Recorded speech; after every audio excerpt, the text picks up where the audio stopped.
సాంఖ్యయోగం.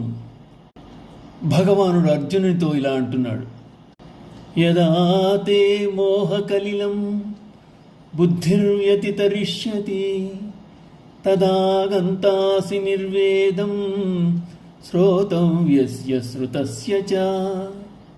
మోహమనుడు ఊబి నుండి బయటపడినప్పుడే శ్రోతవ్యస్య నీవు వినిన, శ్రుతస్య చ వినబోవు ఇహ పరలోక సంబంధమైన సమస్త భోగముల నుండి వైరాగ్యమును పొందగలవు.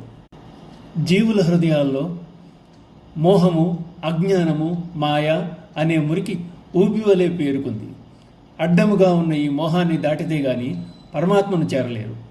సత్సాంగత్యము చేత నిష్కామ కర్మాచరణము ద్వారా శ్రవణ మన్నాదుల వలన మోహమనుడు ఊబి నుండి బయటపడవచ్చు, పరబ్రహ్మమును చేరుకోవచ్చు.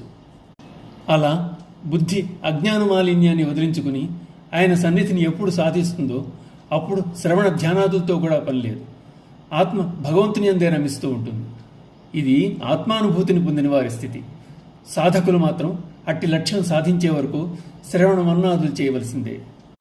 శృతి విప్రతిపన్నాతే యదా స్థాస్యసి నిశ్చలా సమాధౌ అచలా బుద్ధి తదా యోగమవాప్స్యసి.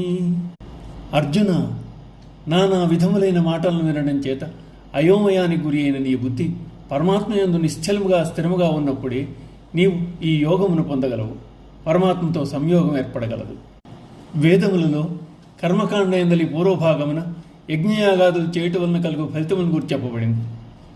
సకామ కర్మ కన్నా నిష్కామ కర్మ ఆత్మానుభూతిని ఇస్తుందని తర్వాతి భాగాల్లో పేర్కొనబడింది. అటువంటి వచనములను వినిన బుద్ధి స్థిరత్వం లేక కర్తవ్యం తెలియక కొట్టుమిట్టాడుతోంది. అటువంటి విచలిత సమయాల్లో ఇహ పరలోక భోగములందు ఆసక్తిని వీడి, అజ్ఞానమును వీడి, మోహమును దాటి ఆత్మసాక్షాత్కారం లేక జీవన్ముక్తిని పొందుటకే ప్రయత్నించాలి.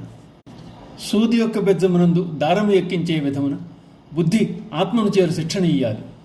సాధకుడనేవాడు శ్రవణము చేయగానే సరిపోదు, దానికి తగ్గ మననం కూడా జరపాలి. ఆత్మ సాక్షాత్కారాన్ని పొందడానికి కాలనియమం లేదు. ఎప్పుడు బుద్ధి విషయ సుఖములందు విరక్తి చెంది ఆత్మానుభూతికి పరితపిస్తుందో అప్పుడే మోక్షస్థితికి చిత్తము చేరువ కాగలదు. ఓం నమో భగవతే వాసుదేవాయ.